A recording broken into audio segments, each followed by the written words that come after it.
The iPhone 17 Pro Max is a stellar flagship phone based on my testing. You get a more powerful zoom camera, better sustained performance, and the longest iPhone battery life ever, a head-turning design. The iPhone 17 Pro Max is still behind the competition on AI and it's a bit thick and heavy, but overall it is easily one of the best big screen phones yet. The iPhone 17 Pro Max will not be ignored. It sports a love it or hate it design that takes the camera bar across the entire back of the phone, and it comes in a cosmic orange color you can see from space. But this flagship brings more to the party than just a bold new look. That ultra-wide camera bar houses a powerful new 48MP telephoto lens for better zoom shots, and Apple delivers better sustained performance thanks to a new vapor chamber cooling system that enables the blazing A19 Pro chip to keep going strong when you are playing intense games.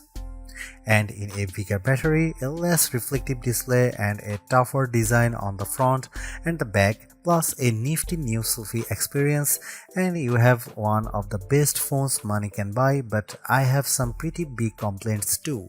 Here is my iPhone 17 Pro Max's review. The iPhone 17 Pro starts at $1,199 for 256GB of storage, and that price goes all the way up to $2,000 for 2TB of storage. This is the first time Apple is offering 2TB in an iPhone. The iPhone 17 Pro Max is available for pre-orders now, and the release date is September 19.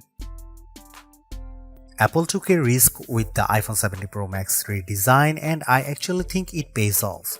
What was just a camera bump in the top left corner is now a mammoth camera bar that Apple calls the plateau. Some may not like it, but to me it actually feels more pro. And this area houses more components than before, so Apple could give the Pro Max a larger battery.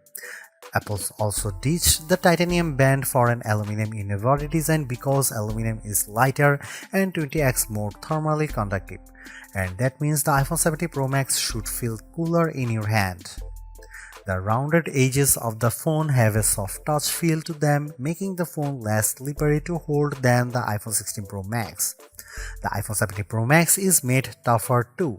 The 6.9-inch display is protected by Ceramic Shield 2, which has 3x better scratch resistance, and there is Ceramic Shield on the back that's 4x more resistant to crack than the previous glass. The Ceramic Shield back gives the Pro Max a two-tone design, which I really like, and it's more pronounced on the Cosmic Orange model than the Deep Blue model I tested. And you can also choose silver, but Apple oddly omitted black from this year's color options. Unfortunately, the iPhone 17 Pro Max is thicker and heavier than the iPhone 16 Pro Max. It measures 6.43 by 3.07 by 0.34 inches and weighs 8.22 ounces compared to 6.42 by 3.06 by 0.32 inches and 7.99 ounces. By comparison, the Galaxy S25 Ultra is 6.41 by 3.06 by 0.32 inches and just 7.69 ounces. The new iPhone 17 Pro Max is ready for bright sunny days thanks to a brighter 6.9-inch OLED panel that's rated for 3000 nits of peak brightness, up from 2000 on the 16 Pro Max. There is also an improved anti-reflection layer, which means you'll get less glare on the panel when you are watching movies or surfing the web. When I held the iPhone 17 Pro Max or 16 Pro Max in my hand and turned the phones in direct sunlight, I noticed less reflections on the newer iPhone. When I put the iPhone 17 Pro Max next to my S25 Ultra to play one battle after another trailer, Samsung's phone looked a bit brighter but suffered from slightly more glare. In our test, the iPhone 17 Pro Max reached a slightly higher 1899 nits compared to the Samsung's 1860, but the Pixel 10 Pro XL blew them both away with 2555 nits. The iPhone 17 Pro Max also fell behind the Galaxy and Pixel in color reproduction, reaching just 77.6% in the DCI-3 color space test. And its colors aren't as accurate as what you would get on either S25 Ultra or Pixel 10 Pro XL.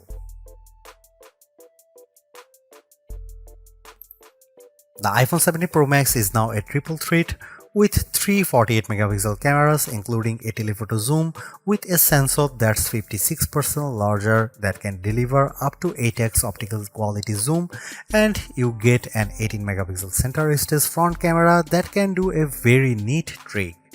Here are some camera samples of the iPhone 17 Pro Max.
The last couple of iPhone Pros have faced criticism for overheating or just not offering great speeds over long periods, but the iPhone 17 Pro Max answers the call with a claimed 40% better sustained performance with its A19 Pro chip, which is made possible by a new vapor cooling system. The A19 Pro packs a 6-core CPU and 6-core GPU, complete with neural accelerators for each core. The idea is to give you better performance when doing things like generating AI images. Sure enough, I found that Image Playground generated images 3 to 4 seconds faster on the iPhone 17 Pro Max versus 16 Pro Max. The iPhone 17 Pro Max flies through demanding games like Destiny Rising. The action remained fluid with multiple enemies on screen, and the graphics and lighting effects look stunning. On Geekbench, which measures overall performance, the iPhone 17 Pro Max beat the Samsung Galaxy S25 Ultra on the single and multi-core portions of the test. The new iPhone also finished our video transcoding test 30 seconds faster than Samsung's device. Most impressively, the iPhone 17 Pro Max beat the S25 Ultra in our graphic testing. After Samsung had pulled ahead over the last couple of years on 3D Mark Solar Bay Unlimited, we saw frame rate of 46.6 compared to 42.4 FPS for the Samsung. That's a big jump from 28.1 FPS for the iPhone 16 Pro Max. But what about sustained performance? The iPhone 17 Pro Max uses a vapor chamber cooling system that is designed to minimize heat and keep it away from the key components. To test sustained performance, we ran the 3D Mark Wildlife Extreme Stress Test, which includes 20 runs of the same demanding graphic test. And then we ran it again to see the results after 40 minutes. The iPhone 17 Pro Max turned in a stability score of 68.4%, which is 16 points higher than the Galaxy S25 Ultra. The new iPhone also outperformed the iPhone 16 Pro Max, though we strangely saw a bigger delta after the first 20 minutes. We also measured the temperature of the phones using a laser thermometer, and the iPhone 17 Pro Max and S25 Ultra were about the same. The iPhone 17 Pro Max is the phone to get it if you love iOS and you want a big screen and the longest battery life possible. The iPhone 17 Pro is also great too if you prefer a design that's more compact. I would personally not upgrade if you have an iPhone 15 Pro Max or iPhone 16 Pro Max.